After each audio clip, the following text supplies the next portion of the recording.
ओम शांति। आज 11 अप्रैल 2025 की मीठी मुरली याद की पंचामृत।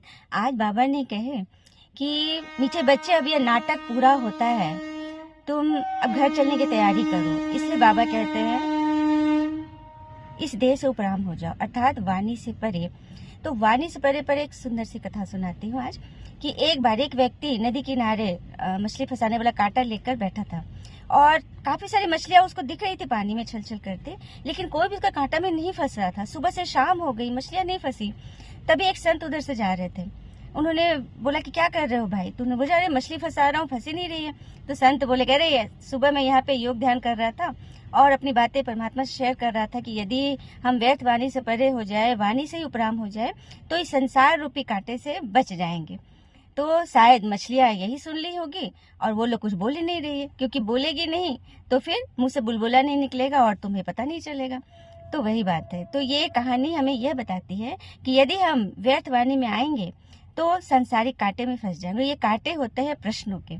तो प्रश्नों से जितना उपराम हो जाएंगे उतना भगवान के नजदीक पहुंच जाएगा। नाटक तो पूरा हो रहा है, इसलिए हमें इन सब चीज से उपराम होना है।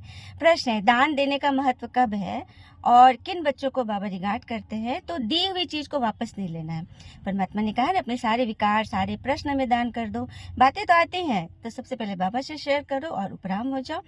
वरदान है, भिन्नता में एकता लाने वाले सच्चे सेवाधारी बनते हैं। तो भिन्नता, आज बाबा की इस फूलों की बगिया में तरह तरह के फूल हैं बाबा के बच्चे।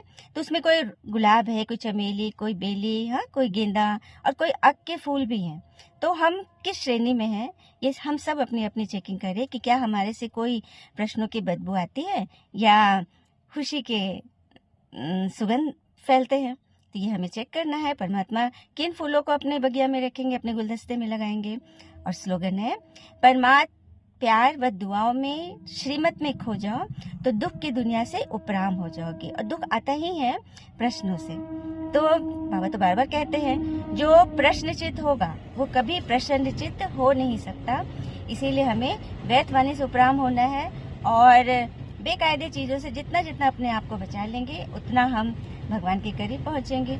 और हम स्वयं के एक मत नहीं है। अपनी मन और आत्मा को ही नहीं मिला के रखे, आत्मा और शरीर को एक साथ नहीं रखे, कंबाइन नहीं रखे, बाबा को नहीं कंबाइन रखे, तो फिर हर जगह हम फेल ही होते जाएंगे। क्योंकि फिर माया तो हमें अपने कांटे में फंसा ही लेगी, क्योंकि हम व्यर्थ वाणी से उपराम हो ही नहीं पा रहे हैं। अच्छा, ओम शांति। शुक्रिया बाबा, शुक्रिया बच्चे।